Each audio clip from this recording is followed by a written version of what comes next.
हरे कृष्ण कृष्ण कृष्ण हरे हरे, हरे राम राम राम हरे हरे, हरे कृष्ण कृष्ण कृष्ण हरे हरे, हरे राम राम राम हरे हरे, हरे कृष्ण कृष्ण कृष्ण हरे हरे, हरे राम राम हरे हरे, हरे कृष्ण कृष्ण कृष्ण हरे हरे,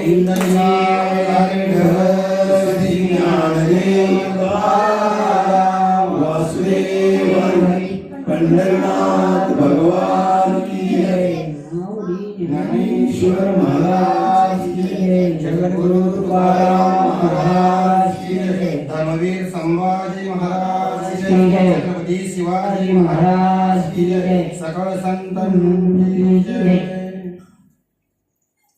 गुरुर्ब्रह्मा गुरुर्विष्णू गुरुर्देवो महेश्वरा, गुरु साक्षात परब्रह्म तस्मै श्री गुरुवे नमः। बरं वाटलं, बरेच दिवसानंतर योग आला आणि बरंही वाटलं. काय असते, जिथे सेवेला आनंद झाला असतो तिथे परत जिथे सेवा करते तर परत सेवेला गेली की जरा पूर्ण येतं, काहीतरी बोलायचं आहे आणि त्यातल्या त्यात तरी विषय दिल्यावर बोलावं म्हणले की विशेष असतं. कारण विषय दिल्यानंतर त्या विषयाची तयारी करून यावी लागते. इतर वेळी कसं असतंय, आहे तेच दाबलं तरी आता येताना सांगितलं की अमुक एक गाडी घेऊन यायची, मग तीच गाडीची चालवायची रीत शिकून यावी लागते. आणि इतर वेळी कसं असतं, तुम्ही या मग आपण आपल्या गाडीने येतो, आपल्या गाडीचं जसं गिअर असतं आपल्याला पाठ असतात. पण सांगितले की तुम्हाला अमुक एक गाडी चालवायची आहे तर आपण त्या गाडीचे गिअर कसे आहेत, ॲक्सिलरेटर किती आहे, प्लस आहे का नाही, सगळं शिकून येतो. तसं विषय दिला की चिंतून घ्यावं लागतं. आम्हावृत एकादशी देव केशव तीर्थ तुलसी. आम्हावृत काय, आम्हावृत एकादशी देव केशव तीर्थ तुलसी, अनेक निनोबा साधन आमचा विषय हरिकीर्तन, संत संगती निरंतर प्रेम धन हे भांडार, म्हणे विष्णुदास नारा ऐसी आमची परंपरा. राहू दे, घ्या घरचा असल्यामुळे तुम्ही आम्ही खेळी मिळी घेता वेळी आनंदी आनंद वाटतो. चला बाबा, लीट का असं ना तर थेट आहे आपलं. बरोबर, काय सांगतो, आम्हावृत एकादशी देवकेशव तीर्थ तुलसी ठेवायचं.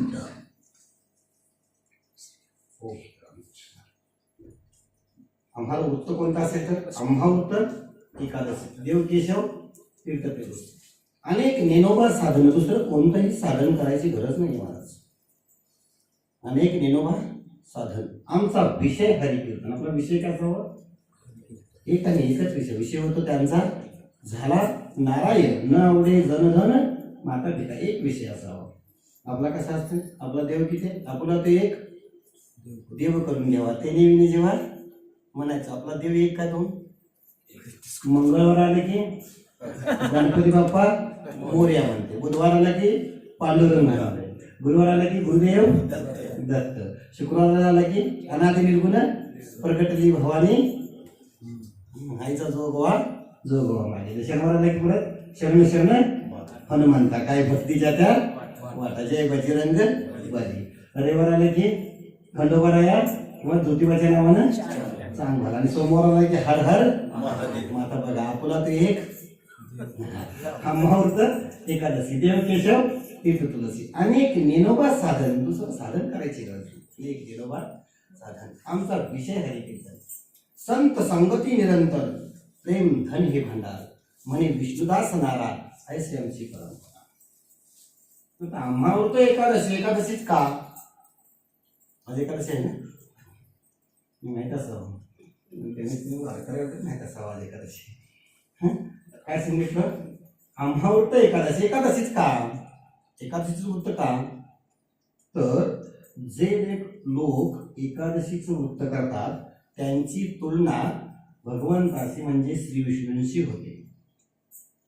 काय म्हटलं बघा, जे एकादशी वृत्त धारण घेतात, वृत्त करतात, उपवास करतात त्यांची तुलना कोणाशी होते महाराज?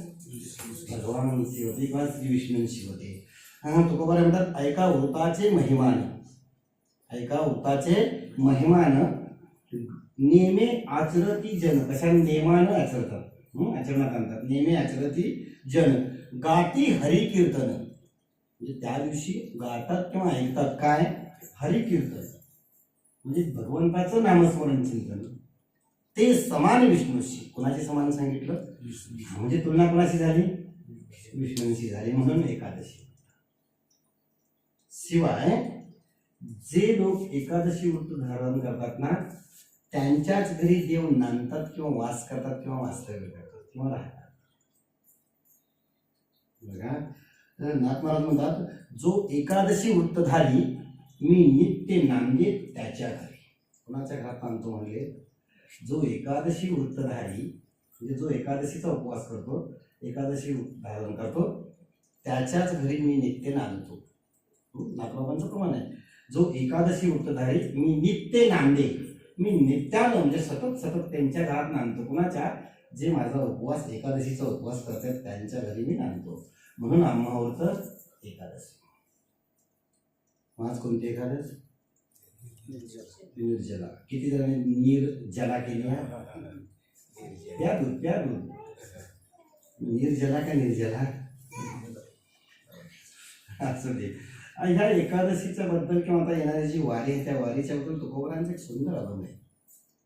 आलं एकादशीचं महत्व म्हणून सांगून जातो. जायचं आपल्याकडे विषयाबद्दल आणि मग सांगतो. त्या वारीबद्दल आता येणारी वारी आहे ना, सोहळा चालतो ना, दिवस आता चावल कसली लागली आपल्याला? त्याला सगळ्यांना सोहळ्याची चावल लागली.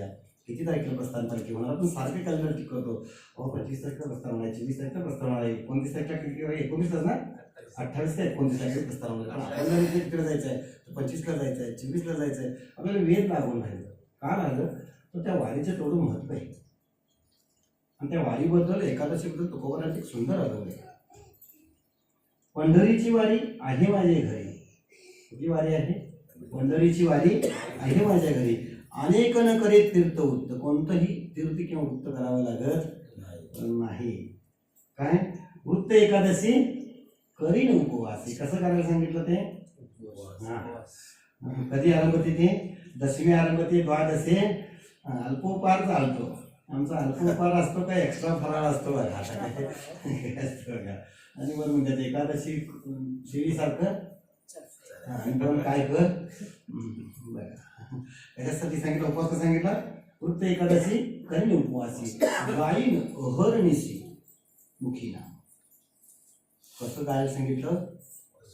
अहर्निशी गायला सांगितलं. म्हणजे कसं? सतत. सतत म्हणजे कसं? कायमस्वरूपी. म्हणजे कसं? जागृती, स्वप्नी आणि सुसुप्ती तिन्ही अवस्थेमध्ये. जमल काय? जागृतीत जमायचं शक्यच नाही. सवड काढा. एक काकड्याला पद्धत एक म्हटलं तर मग आता नाही सर बाहेर गेलो बोर्डाला आता ते जमत काय? काय जमत म्हणता जागृती झालं. स्वप्न कसलं पडतंय? जे दिवसभर बघितले त्याच स्वप्न दुसरं पडेल म्हणता. अखंड 25 वर्ष नुसतं टोचायचाच व्यवसाय केल्यामुळं पडलं की उद्या त्या पेशंटला काय द्यायला पाहिजे, उद्या नवा पेशंटला त्याला काय टोचायला पाहिजे. स्वप्न कसलं आहे? नुसतं इंजेक्शन टोचायचं आणि गोळी द्यायचं, दुसरं स्वप्नच नाही. आणि सुसुप्ती लागायचा प्रश्नच येत नाही. काय सांगत होतो तुम्ही? कुठं सांगत होतो? जागृती, स्वप्नी आणि सुसुप्ती या तिन्ही अवस्थेमध्ये अखंड चिंतन चालतं ना, त्याला अहर्निशी म्हणायचं. नाम विठोबाचे घेईन मी वाचे. कशाने घ्यायला पाहिजे? बीज कल्पंतीचे. खूप सुंदर आहे. आपण सोहळ्यासाठी वेळ लागलं जातो ना सोहळ्याला. का जावं? पायीच का जावं? म्हणा पंढरपूरला काय सहज जाता येते की? स्टेट गाड्या सगळ्यांचं आहे. पायीच का जावं? जाऊ ना महाराज. पायी जावं महाराज. आता शरीर साथ देत नसेल तर नाही. नाही तर तुम्ही म्हणशील पायी जावं म्हणत माझं शरीर साथ देत नाही. तुम्ही काय सांगा? म्हणजे ज्यांचं शरीर धडधाकट आहे, ज्यांना सहज जमण्यासारखं आहे त्यांनी जावं. नाही काय पेशंट आहेत इकडं, आमच्याकडे सीझन असतो, अशा वेळेला तेवढं आम्हाला जमत नाही, असलं सगळं सांगू नये. धड शरीर असेल तर कुणी ठेवावं हे धड? चालेल हे शरीर? त्याच्या सत्तेशिवाय हे शरीर चालत नाही. मग चांगला असल्यावर त्याच्या सत्तेसाठी त्याच्यासाठी खर्चावं का नाही? देह तिष्ठावा म्हणावं नसतं का? खर्चावा माणूस त्या पटीनं खर्चावा त्यासाठी घालावा होतो. कारण त्याने कशासाठी दिला?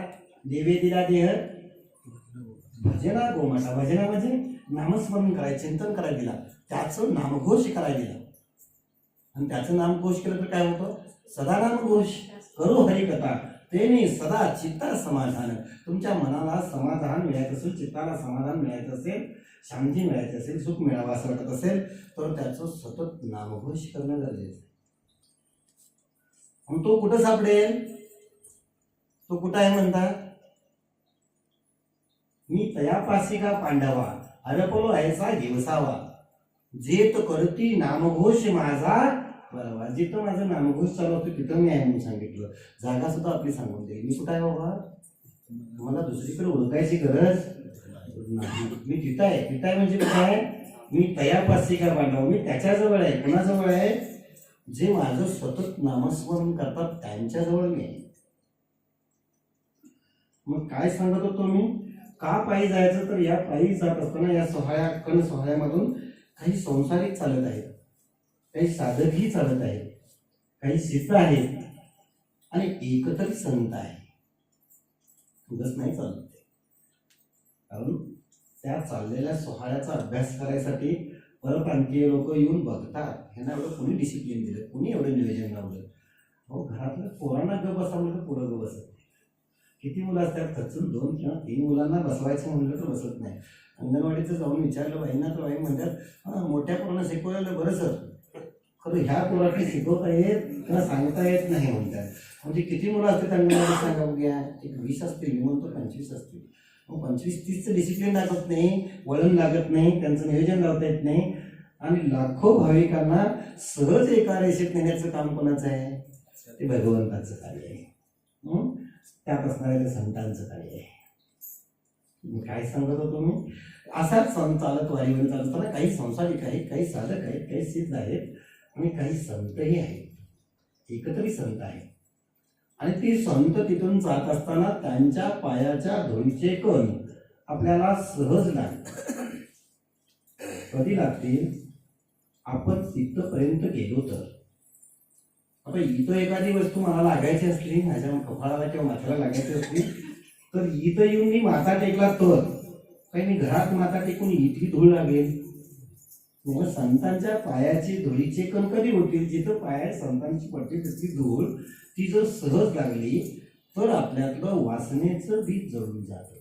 संत चरणरज लागता ती सहज वासनेची बीज जळली जाय. मग राम नाम उपजया वडी आणि सुख घडोघडी वाढू लागे. नैनी निरलोटे कंठी प्रेम दाटे हृदयी प्रगटे रामरूप. कधी होईल? आपण तिथपर्यंत गेलो तर, त्या सोहळ्यातून चालत गेलो तर काय होईल? संतांच्या पायाच्या धुळीचे कण संत चरणरज लागता ती सहज वासनेचे बीज जळून जाय. मग रामनामावर सुख कथा आहे म्हणून सांगितलं. सुख घडोघडी. मग काय पाहिजे आपल्याला? आणि हे सुख, मग हे सुख वाढतं ना ते कोणतं सुख? सगळ्यांना काय पाहिजे? सुख का दुःख? एकदाच सांगा म्हणजे आपण बघूया. नाहीतर काय होईल? मी सांगायचं सुख वाढते म्हणून तुम्ही म्हणशील आम्हाला सुख नको आहे, हे कर सुख सांगायला. सगळ्यांना काय पाहिजे आहे? सुख. मला बघू दुःख पाहिजे कोण म्हटलं का? एकटी कोणती माता तेवढी म्हटली मला दुःख पाहिजे का म्हटली? तर ते निवारायसाठी तुझं दर्शन होतं, त्यात मी सुखच होतं. कारण देवाच्या दर्शनाचं सुख मिळावं. दुःख जरी मागितलं असं तर मागत असताना दुःख असं मागितलं की भगवंता तू ती निवाऱ्यासाठी मागे पुढे उभा राहे सांभाळीत आली आगाद निवाराया किंवा निर्वाणी गोविंद असे मागे पुढे काहीच साखळी पडवून दी. तो मागे पुढे उभा असतो, तो सांभाळत असतो. आणि त्याला सांभाळायचं असतं तर तो काय करतो? तू जर दुःख दिलं तर ते निवाऱ्यासाठी तू मागे पुढे उभा असतोस, म्हणजे तुझं सहज दर्शन होईल. हे दर्शनाचं सुख त्यात होतं म्हणून दुःख मागितलं. आम्ही सरळ सुख मागतो. कोणतीही मागितलं पण दुःखरूपी सुख मागितलं आणि आम्ही सरळ सुख मागतो. सुखच पाहिजे ना आपल्याला. मग सुख कुठं आहे? सुख कुठं आहे? माऊलींनी जागा दाखवून दिली सुखाची. तेवढ्यासाठी 13व्या अध्यायामध्ये 131 नंबर एक माऊलीने उभी सुंदर गाठी. किंबहुना सोय जीव आत्म्याचे लोह्य तेच जी होय तया नाम सुख. सुखाची सुंदर व्याख्या अजून देऊ. काय सांगितलं? जीव आत्म्याचे लोह्य तेच जी होय तया नाम सुख. म्हणजे ह्या जीवाला हे आत्मरूप कळलं, स्वस्वरूप कळलं, म्हणजे अमब्रह्मस्मी कळलं, खलविदम ब्रह्म कळलं. एकदा हे सगळं कळलं की मग जे जे भेटे भूत तेथे मारे भगवंत हा भक्ती योगजान निश्चित माझा. म्हणजे आत्मरूप कळलं, स्वस्वरूप कळलं, अमब्रह्मस्मी कळलं, खलविदम ब्रह्म कळलं की त्या जीवाला हे आत्मरूप कळलं की तिथं जो आनंद होतो, आनंदाची डोही आनंद तरंग, तो जो आनंद आहे तो आनंद म्हणजे सुख आहे. म्हणजे या जीवाला स्वस्वरूप कळलं की जो आनंद होतो ना त्या आनंदाचं नाव सुख आहे. जीव आत्म्याचे निलोय तेत जी होय तया नाम सुख. मग असं हे सुख आहे ना, या असं पारमार्थिक सुखे 3 सांगितले. बाकीची सुखे मागच्या वेळी मला वाटतं प्रवचनाच्या वेळी बोलून गेले मी सगळे स्वतःविषयी सांगितलं, बोललो असेल. पण पारमार्थिक सुख आहे तेवढंच सांगतो. आपल्याकडून अभंगाकडे जायचं आपल्याला. पहिलं सुख आहे पारमार्थिक सुखामध्ये, पहिले सुख आहे ते आदिभौतिक सुख. आता हे आदिभौतिक सुख म्हणजे देव घरात येणं, त्याला आदिभौतिक सुख म्हणतात. याचं पुढचं आहे ते आदिदैविक, देव अंतरात येणं, त्याला आदिदैविक म्हणावं. आणि आध्यात्मिक सुख त्या सुखाला म्हणावं. आध्यात्मिक सुख त्या सुखाला म्हणावं, देवाचा अनुभव येणं याला आध्यात्मिक सुख म्हणावं. काय असावं? देव ही कशाची वस्तू आहे? पाहायची वस्तू आहे? ऐकायची वस्तू आहे? देव ही अनुभवायची वस्तू आहे. म्हणून काय म्हटलं? देव अनुभवायला येणं याला आध्यात्मिक सुख म्हटलं. लक्षात आलं? सुख सुख लक्षात आलं. आणि हे सुख म्हणजेच हे बरोबर ज्ञान, हे उत्तम ज्ञान मिळण्यासाठीच प्रत्येक एकादशीला अगदी नियमानं भक्तिभावानं इथं सेवा घडत आहे. उगाच नाही सेवा घडत. कारण संकल्प सत्य आहे. सत्य संकल्पाचा दाता नारायण महाराज. संकल्प सत्य आहे. तुम्ही जो घातलेला संकल्प आहे ना, जो तुम्ही घाट घातलाय ना, त्याचा सत्य आहे तो. त्यात काही स्वार्थ नाही. त्यामुळे सत्य संकल्पाचा दाता नारायण महाराज. बघा काय सांगतो तो, हे सुख मिळण्यासाठी किंवा प्रत्येक एकादशीला अगदी नियमानं भक्तिभावानं घडते. मग भक्ती म्हणजे काय? मला वाटतं माझं 2 महिन्यापूर्वी प्रवचन झालं, 2-3 महिन्यापूर्वी असेल ना सर, 2-4 महिन्यापूर्वी असेल. त्यावेळी आपण भक्तीवरच बोललो. भक्तीवरच बोललो ना. नवा आपण काय नाथबाबांचा नवा आपण गेल्या एकादशीला झाला, 15 दिवसापूर्वी झाला. सांगा बघूया. हा, भक्ती विने पशु सटवीने नेहला केसा नाही, सगळं भक्तीचं सगळं वर्णन केले ना. सांगितलं असेल काल मागच्या प्रवचनात. कसं कसं अगदी अगदी कुठंपर्यंत भाषागण नाथबाबांनी सांगितले ना. हा, म्हणजे भक्तीचं सगळं वर्णन सांगितलंय. मग अशी भक्ती म्हणजे काय? किंवा आपण करतो ती 1 नंबरची, दुसरा करतो ती 2 नंबरची किंवा शेवटची, असं भक्तीमध्ये क्रम लावता येत नाही. हा, नाहीतर आमची तेवढी 1 नंबरची होते, हा ती करतात ते काय 2 नंबरची किंवा शेवटची करते, असं भक्तीत क्रम लावता येत नाही. कारण माऊली 18व्या अध्यायामध्ये सांगून जातात, एरवी तिजीना चौथी हे पहिलीना सरते. एरवी तिजीना चौथी हे पहिलीना सरती.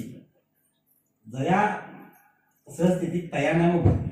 जसं आहे तसं ती भक्ती आहे म्हणून सांगितलं. एरवी तिजीना चौथी, पहिली आहे, चौथी आहे, दुसरी आहे, असं त्याला क्रम लावता येत, क्रमानं म्हणता येत नाही. मी जसा आहे ना तशी जो मला बसतो ना, जसा आहे तसं बसतो ना, त्याचं नाव भक्ती सांगितलं. याच्या पुढे नाथबाबा म्हणतात, सुस्वरूपाशी अनुसंधान साधणं याचं नाव. नाथबाबा वेगळं सांगतात. काय सांगतात?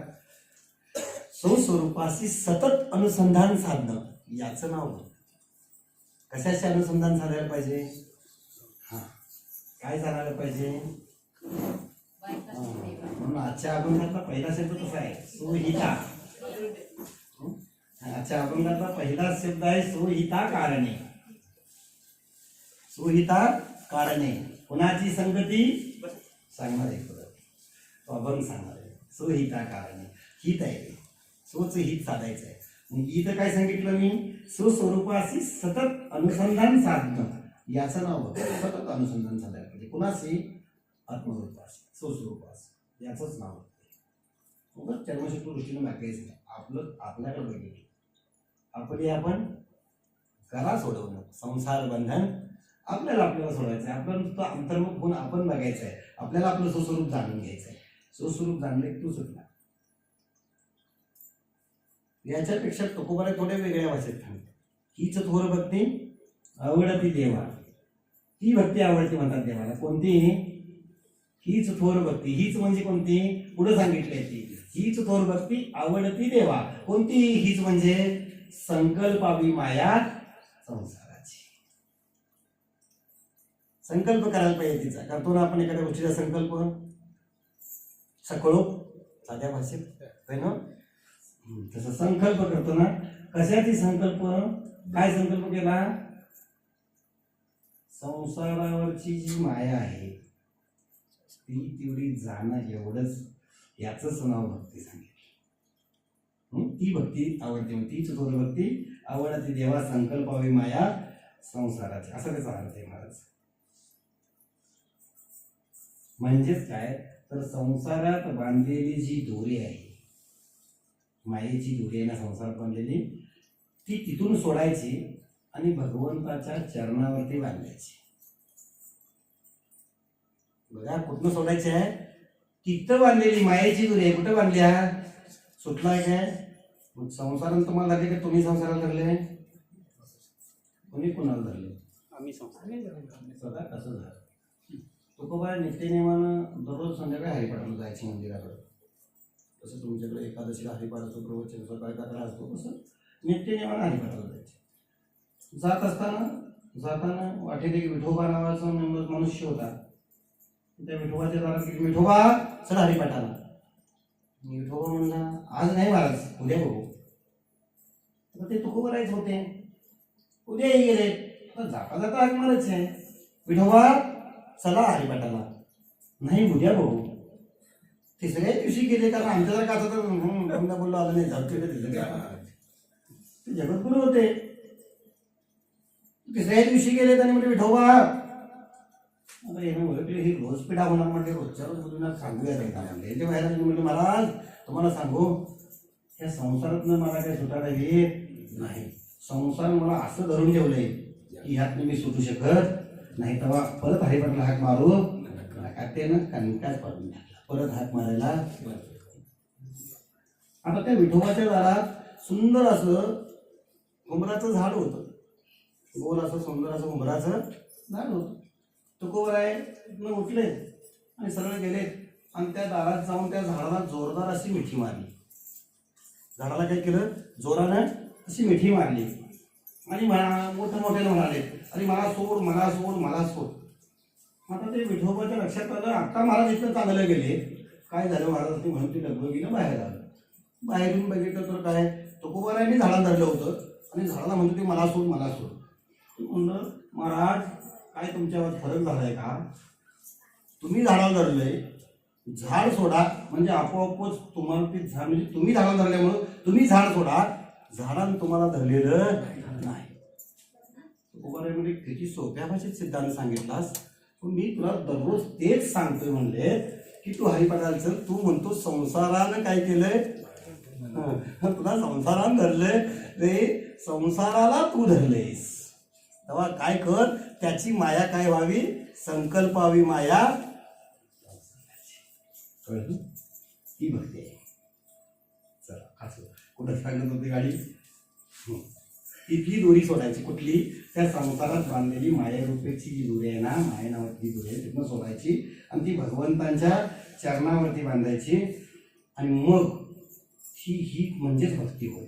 आणि अशी भक्ती आपल्याला कळण्यासाठी किंवा आपल्याकडून घडण्यासाठी हा नियम आहे.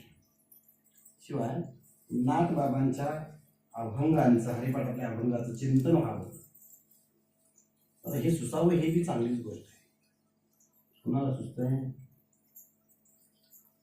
मुळात घरात भजन कुणाचे व्हावं? भाग्यवंता घरी तयाचा हरिक कुणाच्या घरात होईल म्हणता. करतो म्हणलं तरी लिहित नाही का होते बाबा लय आताच केला आमच्याला व्हावं म्हणून झालं कधी म्हणता नाही. भाग्यवंता घरी भजन पूजन कोणाचंही नाही. म्हणून बहुत सुकृतांची जोडी म्हणून विठ्ठल यावं. उगत नाही मागचं सुकृत आहे बाबा, उगत नाही वाटत. आपल्याला वाटतं माग सगळं असावं, नाही वाटत. त्याला मागची शिदोरी येते. तर नाथबाबांच्या अभंगांचं विवरण व्हावं, चिंतन व्हावं म्हणून प्रत्येक एकादशीला एक एक अभंगाचं चिंतन इथं चाललेलं आहे. आणि आज माझ्या वाट्याला 10 नंबरचा अभंग आला. 10 नंबरचं नसं 10 नंबरचा अभंग. अभंग एकदा पूर्ण वाचतो, बघूनच वाचायला पाहिजे, कारण मला पाठ नाही. मी व्यासपीठात बसून सांगतो, कारण मी सरांचा मेसेज काल बघितला, परवा कधी टाकला. आता माझं व्हॉट्सअप बघणं फार कमी असतं, नसतं हो, कामात असल्यामुळे फार लक्ष लागतं. मी सगळं सांगावं. मी काल बघितलं आणि माझ्या लक्षात आलं की यावं चिंतन पाहिजे म्हणजे. आता मग मी नाथबाबांचं ते हरिपाठातून भेटला बघितला, गुगल सर्च केला आणि नंतर म्हटलं ठीक आहे चला बघितलं. तर तो अभंग असा आहे. सोहिता कारणे संगती साधूंची, सोहिता कारणे संगती साधूंची, भावे भक्ती हरीची भेटी देवी. हरी तेथे संत, संत तेथे हरी. हरी तेथे संत, संत तेथे हरी, ऐसे वेदचारी बोलतात. ब्रह्मा डोळसाते वेदार्थ नाकळे, ब्रह्मा डोळसाते वेदार्थ नाकळे, तेथेही आंधळे व्यर्थ, तेथेही आंधळे व्यर्थ होते. सांगितलं पुढं काय सांगितलं. वेदार्थांचा गोवा कन्ना अभिलाषे, वेद नाही ऐसे सांगितले. पुढं सांगितलं. वेदांची ही बीजाक्षरे हरिदोनी, एका जनार्दनी हरिबोल. हा बघा, आता पहिल्या चरणात अभंगाची सुरुवात करत असताना सोहिता कारण, सोहिताचं कारण काय? सोहिता कारणे कुणाची संगती सांगितली? संगती साधूंची. आता सोहित, हित सांगतो म्हणजे सोहित कळत, हित सांगावं. एखादं लहान मुलं असतं, ते रांगत जातं, एखादं वस्तू उचलतं, खातं, किंवा एखाद्या वस्तूला पकडतं. आपण पंथी लावली असली तरी बी धरतो. त्याला त्याचं हित कळतं का? त्याला कळत नसल्यामुळं हित कळत नाही, त्यामुळे ते सहज करतं. ते जर करणाऱ्याला म्हटलं त्याला जाऊन धरेल का? नाही. म्हणजे आपल्याला हित कळतं, आपलं हित कळतं ना. व्यवहारातलं हित सांगा, बाकीचं हित नंतर सांगितलं आहे. व्यवहारातल्या हिताच्याच गोष्टी करतो का अहिताच्या गोष्टी करतो? हिताच्याच करतो आपण. कुठलीही गोष्ट हिताची करतो, कारण त्यातून काहीतरी मोबदला मिळावा, काहीतरी मिळावं म्हणजे अभिलाष ठेवून किंवा त्याच्यावरती हे ठेवून करतो, इच्छा ठेवून करतो ना, काहीतरी मिळावं. तर मग कसं करावं? निष्काम का सकाम? इच्छा ठेवली म्हणजे काय झालं? सकाम झालं. म्हणजे मन जायचं लांब राहायला विक्षेपाकडे नंतर. सकामता आली की मन नाही गेला, मन नाही गेला की विक्षेप जायत नाही, विक्षेप नाही गेला की आवरण जाणार नाही, कारण आवरण जायचं की सद्गुरू भेटणार नाही, कारण हे दोन गेल्याशिवाय सद्गुरू भेटणार नाही. कळलं? सकामता पाहिजे काय? निष्कामता? निष्काम. आणि मग बघा, हिताच्या सगळ्या गोष्टी आपण करतो. साधा चहा जरी दिला आपल्याला, चहा कपातनं दिला, बसीत जरी ओतला, आपल्याला वाटलं की बराच वेळ झाला घेऊन सहज पिता येईल असं वाटलं, तरीही आपण त्याला एक खोलवर फुंकर घालतो ना, खोलवर फुंकर. काय तसं पितो आपण? गडबडीने असं चहा घ्यायला कोण पितं? थोडीशी कसं त्याला फुंकर घालतो आपण. का घालतो? तर आपल्याला वाटतंय की हे आपल्याला भाजेल. माझं हित काय आहे? तर त्याला फुंकर घातली तर ते मला भाजणार नाही, हे माझं हित आहे. मी एवढं हित बघतो, मग सुहित बघायला काय? हितासाठी इतकं सगळं करतो ना आपण. मग सुहिताचा अर्थ काय मुळात? तर सुहिताचा अर्थ आहे सुस्वरूप, आत्मरूप. ही सुस्वरूप, हे आत्मरूप जर आपल्याला कळायचं असेल तर कुणाची संगत पाहिजे सांगितलं? सोहिता कारणे संगती साधूंची. म्हणजे जे सद्गुरू आहेत किंवा जे संत आहेत, त्या संतांनी जी आपल्याला वाट घालून दिली, किंवा जो मार्ग दाखवून दिला किंवा जे काही आपल्याकडं वचनपूर्तीसाठी जे काही मागितलं ते आपण दिलं, त्या पद्धतीने जर आपण चाललो, त्यांच्या वाटेने जर चाललो, त्या मार्गानं चाललो, तर काय होईल महाराज? मग त्या मार्गाने जर चाललो, तशा प्रकारे जर भक्ती केली तर, किंवा तशी वर्तवणूक झाली तर आणि तरच आपल्याला हरीची भेट होते. पुढच्या कसं सांगितलं? स्वहिता कारणे संगती साधूंची भावे भक्ती हरी भेटे. कसं भेटे? भाव पाहिजे. हो, काय पाहिजे? भाव पाहिजे. भावानं भक्ती पाहिजे. मग हरिपदाला पण आहे, भावे विना भक्ती विना आणि बळे विना शक्ती. बघा आता तुम्ही सगळं पाठांतरातली माणसं आहात हो. आमचं कमी पाठांतर आहे, तुम्ही पाठांतरातली खूप माणसं आहात. सांगितले ना, भावे बळे. पुढं काय?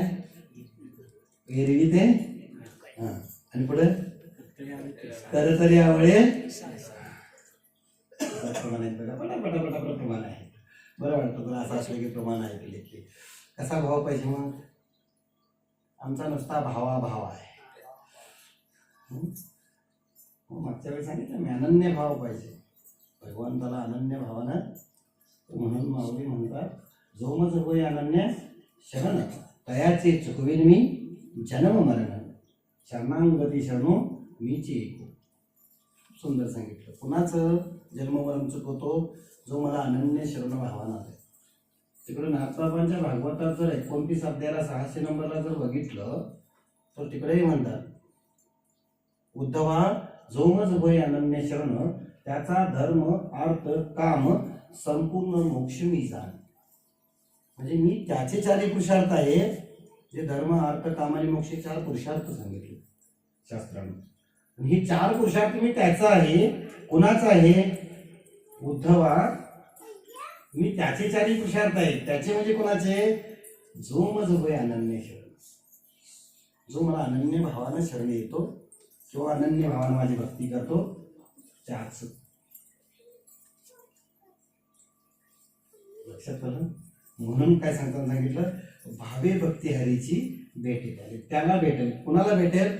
ज्यांचे जे सोहित सांगणारे साधू आहेत किंवा सोहित सांगणारे संत आहेत, जे सद्गुरू आहेत, जे आपल्याला आपल्या स्वस्वरूपाचं ज्ञान करून देतात, आत्मरूपाचं ज्ञान करून देतात, त्या संतांना आपण भक्तीनं भावानं त्यांच्यावर तितकाच विश्वास ठेवला तर आपल्याला हरीची भेट होणार.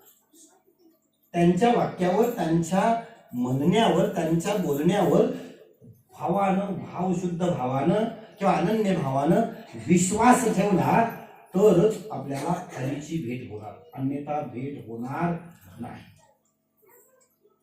आमचं काय झालं? सगळं आम्हाला पाठी, पण आम्हाला सगळं कळतोय, पण त्यांच्यावर कशाला विश्वास ठेवायचा? विश्वास नाहीये त्यांच्यावर आपला. म्हणजे काही त्यावंच असं म्हणत नाही मी, व्यवहारात तर घ्या. व्यवहारात सुद्धा आपण एखाद्याने जर गोष्ट सांगितली, तो त्या क्षेत्रात जो तो तरबेज असणार आहे. माझ्या क्षेत्रात जर मी सरांनी म्हणलं जावं बघायला शक्य नाही, पण सरांच्या क्षेत्रात जर सर म्हणले मी सहज कडे फिरवतो चित्र काढतो, तुम्ही फिरवा, मला पट्टी रेषा काढता येत नाही, आकृत्या यायच्याच नाहीत मला, सोडूनच द्या बाकीच्या स्केलिंगच्या, पण पट्टीच्या आकृत्या मला काढता येत नाही. जर मी म्हणलो सर असते तुमच्यासारखं चित्र काढतो जमल म्हणता, त्याचं स्किल वेगळं असतं. ते वेगळं आहे ना. आपण सरांनी माझं सांगितलं हे असं आहे, हे असं आहे, हे असं जर सांगितलं, त्यामुळे मी सरांच्यावर विश्वास ठेवला, भाव अनन्य ठेवला, तर तीही कला मला अवगत होऊ शकते. पण तेवढा भाव ठेवायला पाहिजे, तेवढी तशी भक्ती व्हायला पाहिजे. मग काय होईल? हरीची भेटी. कुणासाठी? सुहिता. कुठल्या हितासाठी? आपलं स्वस्वरूप जाण्यासाठी. जे साधू संत आहेत, ज्यांची संगत करायची आहे, त्यांची संगत आहे, त्यांनी जे सांगितलं त्या वाक्यावरती, ती महावाक्य असेल किंवा जे वाक्य असेल, कानावरणाच्या भेटी असेल, त्याच्यावरती तेवढा भाव ठेवून जर भक्ती केली तर हरीची भेट आहे. असा पहिल्या चरणाचा सरळ माझ्या बुद्धीच्या कपॅसिटीने केलेला अर्थ आहे. कारण मी कालच थोडं चिंतन केले, आज मी बरं चिंतन करायला मिळायला नाही. चला पुढचं सांग, पुढं जाऊ. पुढं काय सांगितलं त्याच्या पुढं? कुठपर्यंत गेलं? हा, हरी तेथे संत, हरी तेथे संत, ऐसे वेद चारी बोलते. काय सांगितलं? हरी तेथे संत. जिथं संत आहेत, जिथं हरी आहे तिथे संत आहे. पण जिथे संत आहेत तेथेच हरी आहे. मग हा संतांचं हृदय हे नामस्मरणामुळे विश्वात्मक झाले. कसं बनले ते? विश्वात्मक बनले. म्हणून माऊली म्हणतात हे विश्वचे माझे घर. आणि म्हणून हेच माझं घर म्हणायला हे विश्वचे माझे घर.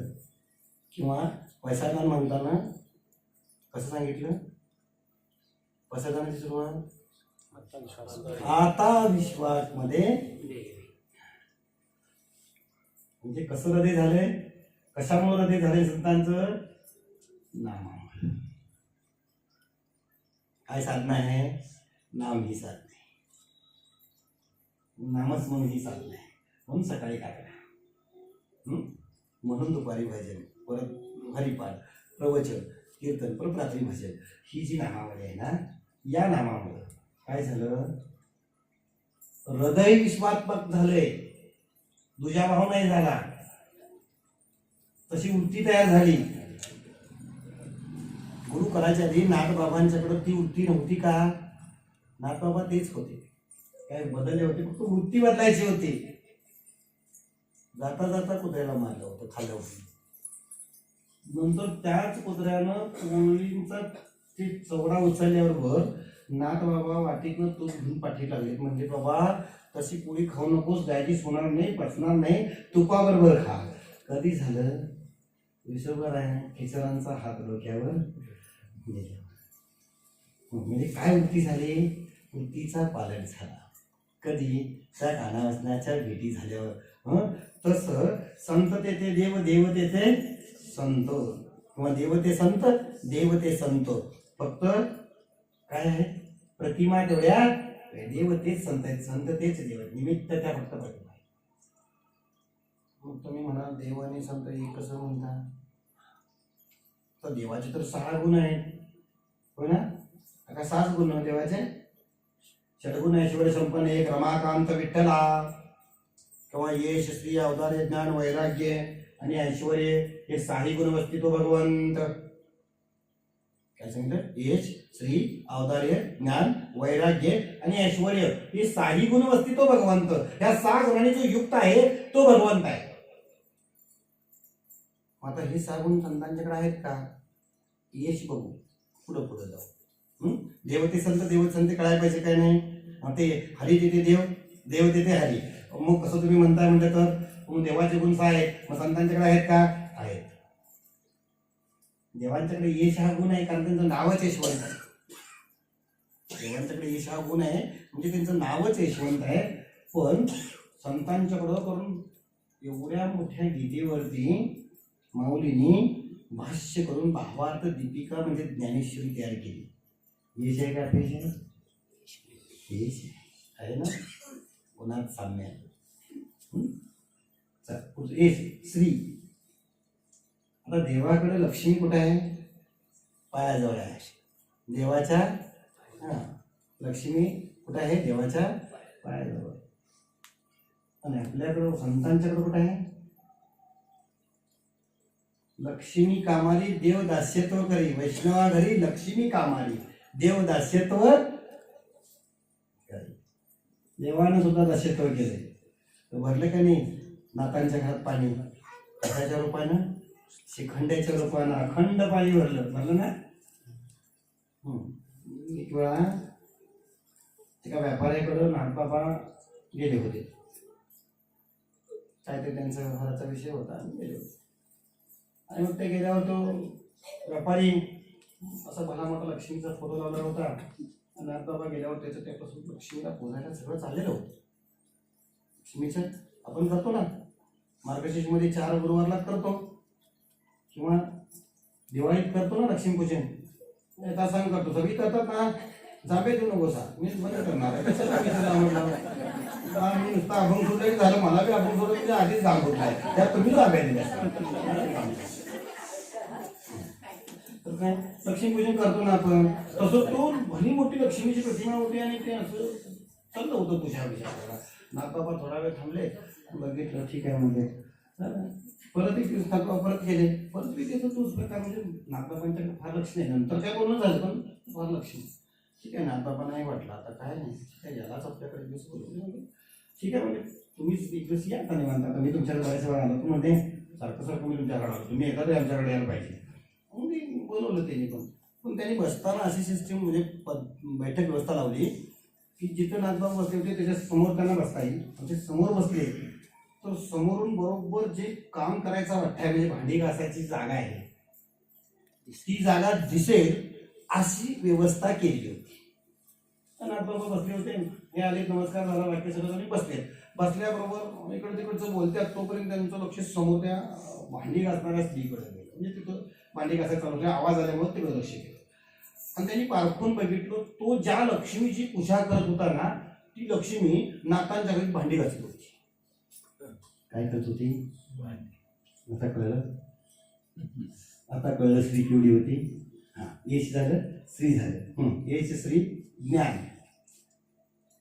भगवंत हे ज्ञानवंत आहेतच पण संत ही उपजताच ज्ञाने, उपजताच ज्ञानी ही वर्म जाणुनी आले चांगदेव लोठांगणी. ज्ञानाचा भाग इथं सांग.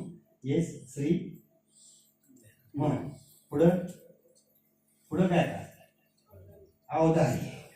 किती अवधारी आहे भगवंताचं. उदार उदार होऊन काय देईल, नाशिवंत पदार्थ देईल. देव उदार होऊन काय देईल, देह दिला. देह कसा आहे नाशिवंत देह जाणार सकळ. देह कसा आहे नाशिवंत. देणार सगळे पदार्थ कसे आहेत नाशिवंत आहे.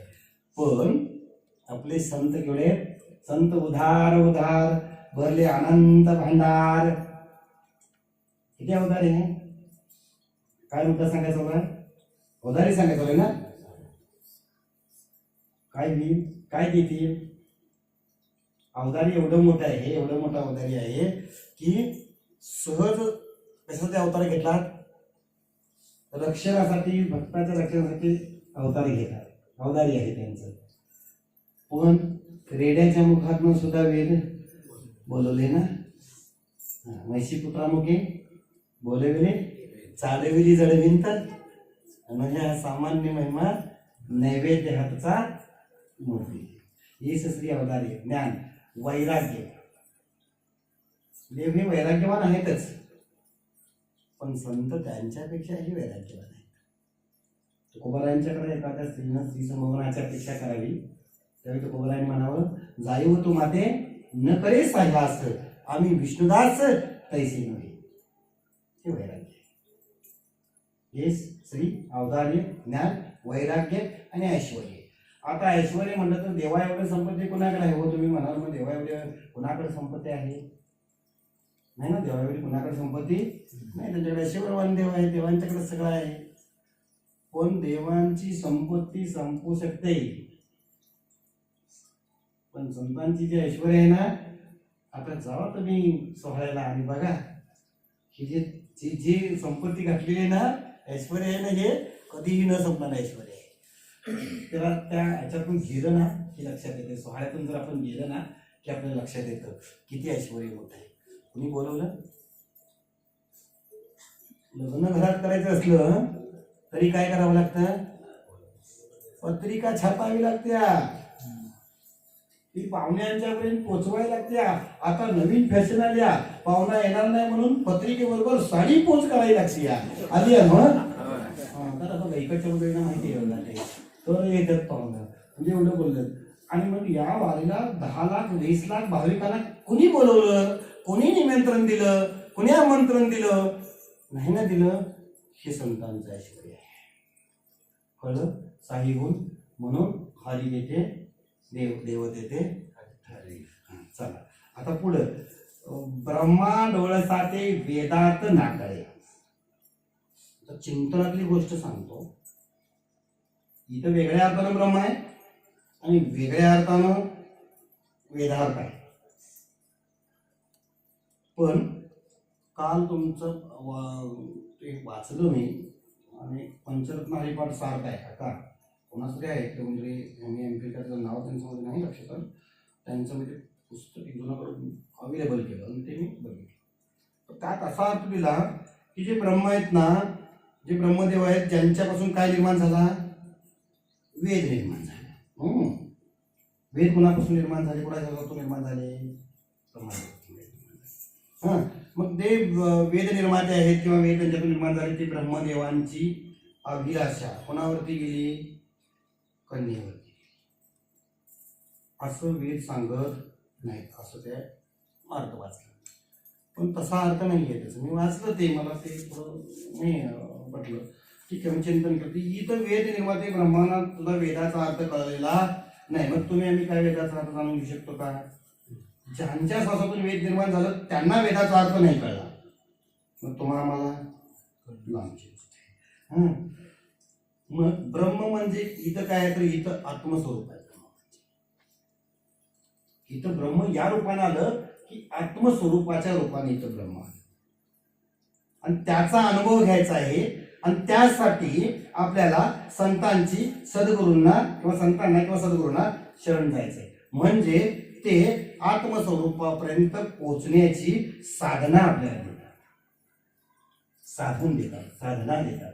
कशापर्यंतची, आत्मस्वरूपापर्यंत पोहोचायचं साधन आपल्याला कोण देणार आहे, संत किंवा सद्गुरू देणार आहेत, दुसरं कोण देणार नाही. म्हणजे हे ब्रह्म जाणायचं असेल, जे सत्य आहे, कारण सत्य तू विठ्ठल. एक ब्रह्म सत्य, जगत मिथ्य आहे ते असणारं सत्य असणारं ब्रह्म आहे. ते ब्रह्म आपल्याला जर कळायचं असेल, ब्रह्म म्हणजे काय, तर आत्मरूप कळायचं असेल, स्वस्वरूप कळायचं असेल, आत्मरूप कळायचं असेल, तर आपल्याला संतांना सद्गुरूंना काय करावं लागेल, शरण जावंच लागेल. शरण गेले तर ते आपल्याला काय करतील, आत्मस्वरूपापर्यंत पोहोचण्याचं साधन देतील. आता व्यवहारात आपण प्रत्येक गोष्ट काय करून घेतो, पारखून घेतो. काय पारखायच्या आधी घेतो, लग्न जरी ठरवायचं असलं, मुलग्याला मुलगी बघायची असली तर ती मुलगी कशी आहे, काय आहे, सोज्वळ आहे का, स्वभाव कसा आहे, बाकीचं कसं आहे, सगळं तिचं पारख करतो. किंवा मुलगा जर मुलग्याची सगळी इत्तमभूत माहिती पडतो, नोकरी आहे का, परमनंट आहे का, पगार किती आहे, त्यातला इकडे किती घालवते, तिकडे किती घालवते, सगळ्याची पारख करतो आपण. काय तसंच करतो, पारखतो ना, पारखून सगळ्या गोष्टी करतो. आता ही व्यवहारातली पारख न झालं, पण प्रत्येक वस्तू जर आपण जर पारखून घेतो म्हणजे इंद्रियाद्वारे तिची पारख करतो. दुसऱ्या कशाने पारख करतो, बघायचं तर डोळ्याने पारखतो. एखादी वस्तू बघायची नाही, चाचून बघतो, म्हणजे हातानं स्पर्श करतो, पायानं स्पर्श करतो, म्हणजे इंद्रियानं, 5 ज्ञानेंद्रिय 5 कर्मेंद्रियानं काय करतो आपण, ते करतो इंद्रियाद्वारे त्याची काय करतो, पारख करतो. पण ब्रह्म म्हणजे हे आत्मस्वरूप आहे आणि हे कशाच्या पलीकडे आहे, इंद्रियांच्याही पलीकडे आहे. बघा कुठं आहे. मला नाथबाबांचा अर्थ सांगितलं, जेवढा लक्षात आलं माझ्या तेवढा मी सांगवलं. थोडंसं जर वाटलं मी पुढे सोपं सांगणार आहे, पण 8 वाजता नसलं तर 8 वाजता असलं तर बंद करणार आहे. कारण गाडी कितीला सुटली याचं महत्व नाही, थांबायचं ठिकाण ठरलेलं आहे 8. मला आमचा फराळ करायचा होता, यांचं काय मी लोक वगैरे असं काय नव्हतं. मी तुम्हाला त्रास देणार नाही. ज्यांना ऐकायचं त्यांनी माना खाली घातल्या, ज्यांना ऐकायचं नाही त्यांनी म्हणतात असं तुमचं चालतं तर चालतं. कुठं सांगत आहे, हां काय सांगत होतो मी, म्हणजे अगदी जर आपण वस्तू पारखून घेतो इंद्रियाद्वारे ती पारख करतो, पण ब्रह्म म्हणजे आत्मस्वरूपाने ही इंद्रियाच्या पलीकडचं आहे. म्हणजेच डोळसपणे आत्म्याची अनुभूती घेता येत नाही. आपल्याला जर आपल्या आत्मस्वरूपाची आत्मरूपाची जर अनुभूती घ्यायची असेल तर या डोळसपणे घेता येणार नाही. म्हणजे तिथं आपण काय आहोत, अरे म्हणजे आपण सांगतात काय सांगितलं, वेदांतांचे डोळस हाते आंधळ्यांचे काम भेटतो. त्याचाच आपण कसं आपण घेतो बघा, ते प्रमाण कसं आहे बघा, लक्षात येत नाही ते म्हणजे. हा, ब्रह्मा डोळस हाते वेदार्थ ना कळे, तिथं वेदार्थ नाही कळत, त्या डोळसांना तो वेदार्थ कळत नाही. ते डोळसे असून त्यांना त्याचं ज्ञान असून त्यांना तो अर्थ कळत नाही आणि मग ते हे आंधळे व्यर्थ होते. मग आम्ही तरी मूळचं आंधळे आहे, ज्यांना डोळस आहे त्यांना कळत नाही, मग आंधळ्यांना कळत नाही, अजून कळत अजून सांगतो अजून खाली जाऊन सांगतो म्हणजे लक्षात येईल त्या चरणाचा अर्थ लक्षात येईल. एखाद्या माणसाला दृष्टी चांगल्या चष्मा लागलेला नाही काय नाही ते आपलं सुईत सहज दोरावं लागेल. दृष्टीच नाही आहे त्याला चांगलं सुईत दोरावं किती होईल नाही. इथे हे आंधळ्यात व्यर्थ आहे का कळलं की नाही. साधं सुई दोऱ्यात होताना कळलं की नाही. डोळश्याला सुईचं ज्ञान आहे रोज त्यातच काय नाही. आता एखादा शिल्पी असतो शिवणारा त्याला तुला तो न काय कर्तव्य तिकडे बघत बघत ती सुई दोऱ्या घालतो म्हणतो का नाही त्याचं रोजचं असते. आणि तू चांगलं जाऊन बसलं तर त्यांना जो आहे ना शिल्पी त्याला कळो ना मग तुम्हाला आम्हाला कळेल का. तसं वेदार्थाचा अर्थ मला त्यांना नाही कळलं मग तुम्हाला आम्हाला कळणं फार लांबची गोष्ट आहे महाराज. अनुभूती घेता येत नाही. मुळात वेदार्थ म्हणजे आत्मज्ञान प्राप्तीचा मार्ग म्हणजे वेदार्थ. वेदाचा अर्थ नसतो म्हणायला नको काय वेदाचा अर्थ कळला नाही वेदाचा अर्थ काय कळला मग असं म्हणतात. तर वेदाचा अर्थ म्हणजे आत्मज्ञान प्राप्तीचा मार्ग म्हणजे वेदार्थ. वेदाचा अर्थ म्हणजे काय आत्मज्ञान प्राप्तीचा मार्ग.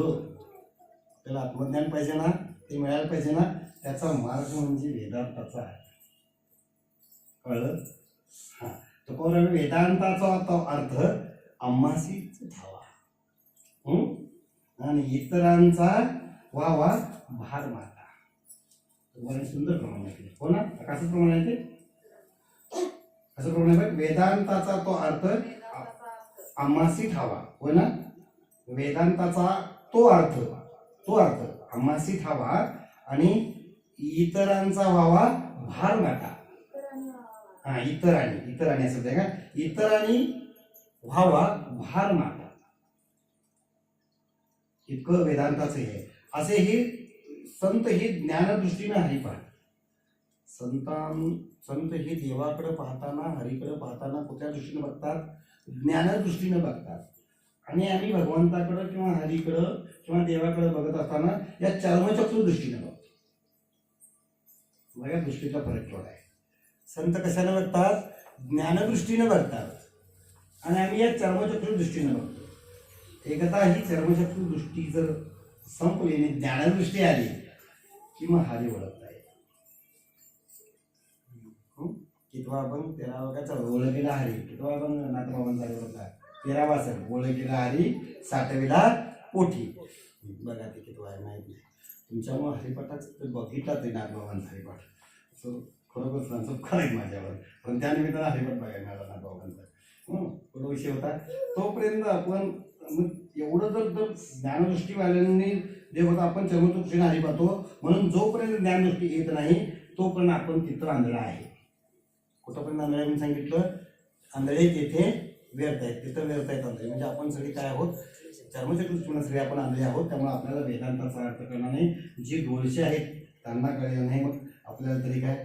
त्याच्या पुढे सांगितलं वेदांताचा गोवा कन्या अभिलाषा.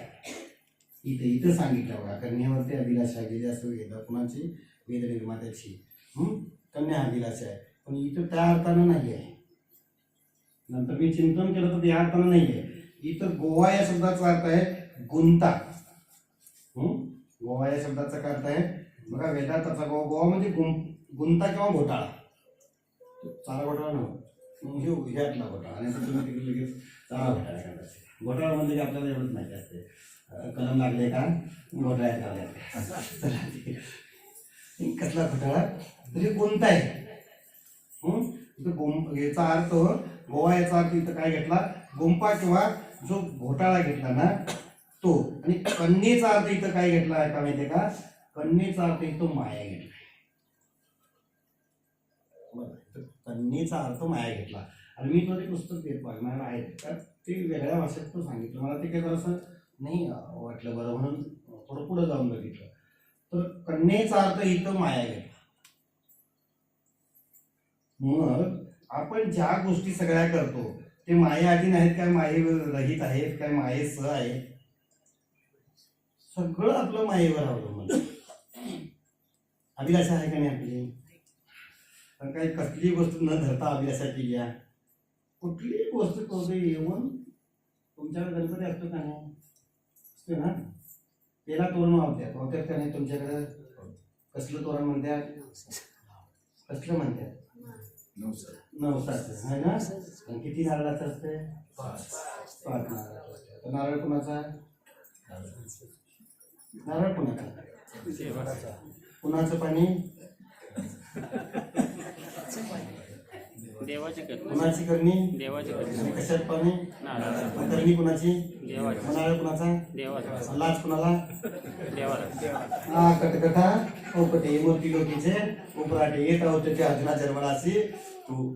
म्हणजे किती आपण अभिलाषी आहोत बघा, किती आशा आपल्या, किती आपल्या अजून माहेर आपण चिकटले बघा. आपलं नुसतं सगळं भ्रमच आहे. भ्रम आहे का नाही? हा सगळा भ्रमात आपण गुंतून राहिलो. भ्रम आहे सगळं, आपल्याला वाटतं पण सगळं भ्रमातच आपण आहोत. आपलं हे चाललंय ना, हे सगळं जागेपणीचं स्वप्नच आहे. हा संतांची ही झोप आहे, आमचं हे जागेपण आहे, पण आपल्याला हे तेवढं स्वप्न, जागेपणात बी आपलं स्वप्न आहे. त्याला आपण संस्कार नाही, जागेपणात त्या स्वप्नाला संस्कार असं कुठे सांगत होतो. हा गुंता म्हणजे घोटाळा याचा अर्थ आहे. आणि कन्या याचा अर्थ माया या अर्थाने घेतलाय. म्हणून आपण मायेच्या मागे अथवा संसाराच्या मागे धावा असं वेद शिकवत नाही. त्याच्या पुढे सांगतो वेद काय शिकवतं? तुम्ही त्या मायेत गुंतून राहू नका, किंवा माये मागे धावू नका, किंवा संसारामागे धावू नका, असं कुठलाही वेद शिकवत म्हणजे धावा असं शिकवत नाही. धावू नये हे शिकवतं, पण धावा असं शिकवत नाही. म्हणून त्यांनी तसं म्हणताना म्हणलं काय सांगितलं? म्हणजेच ऐसे वेद नाही सांगितले प्रमाणे. याच्या पुढे नाथबाबा म्हणतात वेदांची बीजाक्षरे, म्हणजे हरी ही आहेत, म्हणजे वेदांची जी बीजाक्षरे ही हरी आहे. म्हणून हरिनाम घेऊ सर्वांचं, म्हणजे हरिनाम घ्या आणि सगळ्यांचं चांगलं, सर्वांची चांगलं वागा. हरिनाम घेतलं तर सर्वांची चांगलं वागता येईल, चांगलं असं शेवटच्या प्रमाणाचा अर्थ आहे. या भागातून आपल्याला एकच कळतं की संतांच्या संगतीचं महत्व यातून कळतं. कारण कशाच्या संगतीने आपल्याला स्वस्वरूप कळणार आहे? म्हणून सोहिता पारायणे. कुणाची संगत? जीवनात संगत आणि पंगत अतिशय महत्वाची आहे. मानवी जीवनामध्ये संगतीला खूप मोठं महत्व आहे. संगत आणि पंगत जीवनामध्ये आपली विद्वत्ता ठरवते. बऱ्याच वेळा मी संगतीचे भरपूर दृष्टांत दिले ना. तो एक सरळाचा एक सुंदर उदाहरण दृष्टांत दिला होता. हा जरा वेगळा येतो संत संगतीचा फायदा काय. खरोखर कोणाची संगत करावी? संतांची संगत करावी. का? संत संगतीने काय होतं? संत दर्शनी हा किंवा संतांच्या संगती कळावा श्रीपती. कोणाच्या संगतीने म्हणलं? संतांच्या. संतांची संगत फार महत्वाची आहे. कारण सोहित कळतं कोणाच्या संगतीनं? संतांच्या संगतीनं. कारण सांगतानाच सांगितलं ना बाबाने सोहिता कारणे. कुठल्या कारणे? सोच हित साधायचं असेल तर काय कारणे? कोणाची संगत? संतांची संगत सांगितली. मग संतांची संगत का? तर त्यात फायदा आहे. बघा एक दृष्टांत देतो जेवायचं पूर्ण, कारण 8-5 झाले. एक संत साधू चालले होते, त्यांना थोडी तहान लागली. तहान लागल्यावर बघितलं तिकडं समोर एक घर दिसलं छोटं. आता म्हणजे बरं झालं तिकडे पाणी शोधण्यापेक्षा घर आहे तिथं जाऊ गेले. ते घर होतं एका कुंभाराचं. बसले. ते कुंभाराचं काम सगळं चाललेलं होतं. म्हणजे त्यांनी बघितलं कुंभारी तेवढा भाव शुद्ध होता त्याचा. त्याने नमस्कार घातला वाटतं का मला तर पाणी पाहिजे. ठीक आहे, तो पाणी घेऊन आला. तो पाणी घेऊन येतोपर्यंत जिथं बसते होते ना तिथून बघितलं तर एका बाजूला असं ढीग लागला होता मडक्यांचा आणि एका बाजूला कोपऱ्यात एकच मडकं होतं. एकीकडं सगळा जर ढीग होता मडक्यांचा आणि एका बाजूला एकच मडकं होतं. मग पाणी पिलेत आणि संत म्हणले हे बघितलं म्हणजे हे असं का? ते सांगितलं की ही सगळी चांगली आहे, म्हणजे ही सगळी चांगली आहे. हे तेवढं म्हणजे असं ते तेवढं बाद आहे. हो ही सगळी श्रवण करतात म्हणजे सगळी चांगली आहे. कारण भक्ती पहिली सगळ्यात कुठली सांगितली? श्रवण भक्ती सांगितली. हा म्हणजे ती सगळी काय आहेत? चांगली आहेत. हे तेवढं काय आहे? म्हणजे एक ते खराब आहे. ठीक आहे, पाणी सगळं. ते म्हणजे मला हे द्याल का?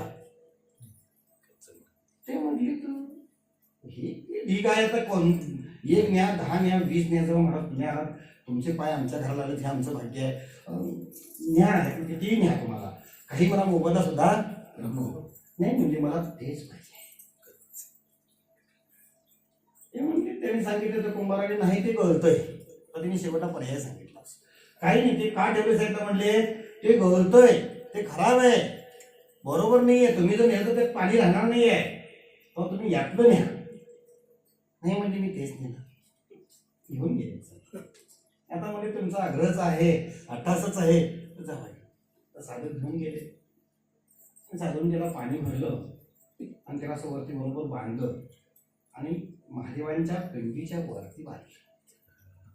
कुठं बांधलं? महादेवांच्या पिंडीच्या वरती बांधलं. आता महादेवाला दर्शनाला येणारे लोक काय करायचे माहिती आहे का सर? पहिलं आलं ना त्या कळसाचं दर्शन घ्यायची आणि मग पिंडीचं दर्शन घ्यायचे. कशाचं? त्या कुठलेलं मडकं होतं ना, त्या मडक्याला आपलं डोकं टेकवायचे, त्यानंतर पिंडीला डोकं टेकवायचे. आता जे मडकं कोपऱ्यात पडलेलं होतं त्याला येणाऱ्या प्रत्येक भक्ताचं मस्तक टेकायला लागलं. कशामुळं? फक्त त्याला त्या साधूंची संगत लागली. कोणाची संगत लागली? म्हणून संगती पंगती देवासवे घडे, म्हणून सोहिता कारणे. कशाची संगत? संतांची संगत. आता हे संत कोण? आता राहिलेले पुढच्या सेवेत त्याचं संत पुणारा म्हणायचं, संत दांत आणि क्रांत पडलं मनोवृत्तीला शांत पडणाऱ्यांना संत म्हणायचं. अशा संतांना आपण सर्व वैश्रवणी केलं तर आपल्याला उत्तम ज्ञानाची प्राप्ती होते. ते ज्ञान पेगा बर्वेपणी म्हणे ध्यानावे तरी संताई भजावे सर्वच विषय. आपल्याला सोहिताचं जर ज्ञान व्हायचं असेल, आत्मरूप कळायचं असेल, स्वस्वरूप कळायचं असेल तर आपल्याला काय करावं लागेल? आपल्याला तो हरी भेटावा असं वाटत असेल तर जी सद्गुरूंची आहेत किंवा जी संतांची वचने आहेत त्या वचनांच्यावरती भाव ठेवून तशी भक्ती केली तर हरी आपल्याला निश्चित भेटणार आहे. जर आपल्याला हरी भेटावाच जर असे वाटत असेल, आपलं सोहित साधावं असं जर आपल्याला वाटत असेल तर आपल्याला संतांची संगत करावीच लागेल. कारण ही जमलेत ना ते सगळे संत असतात. आणि इथं येरे गबाळ्याचे का म्हणे त्याला नसावे येरा गबाळ्याचे. इथं दुसरं कोणाला दुसरं म्हटलं तरी आले नसणार आहे. इथं ज्याचा भाव शुद्ध आहे तेच इथं आलेले आहेत. आणि म्हणून झालेली सेवा तुम्ही जमलेले असे शून्य छोट्या छोट्याच्या चरणात पण घेतो. अभंग पहिल्यांदाच बघितल्यामुळं अभंगाचा जेवढा अर्थ माझ्या बुद्धीनं अल्पशा बुद्धीनं सोडवता आला तसा सोडवला.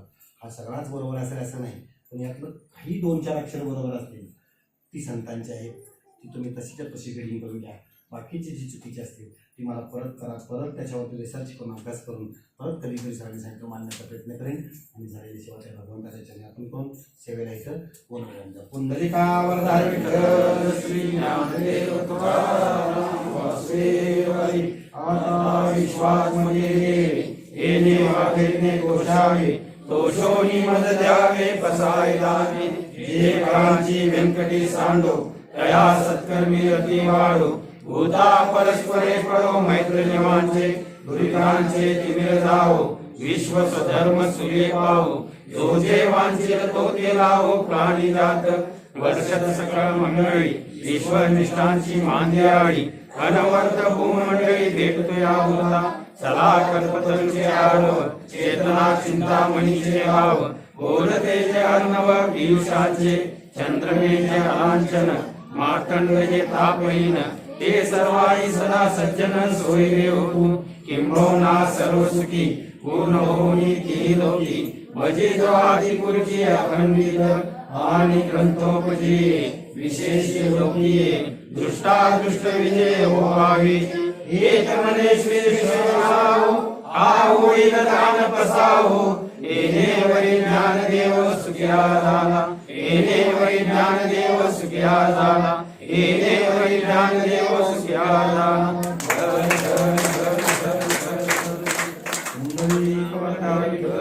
श्री ज्ञानदेव तुकाराम